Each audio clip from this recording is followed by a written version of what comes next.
Ang mabuting balita ng Panginoon, ayon sa sulat sa mga taga-Efeso,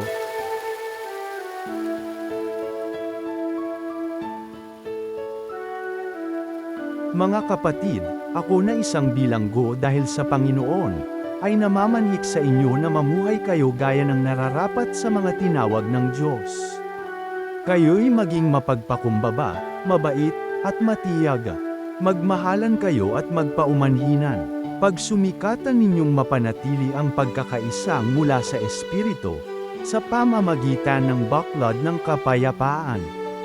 Iisa lamang ang katawan at iisa rin ang Espiritu.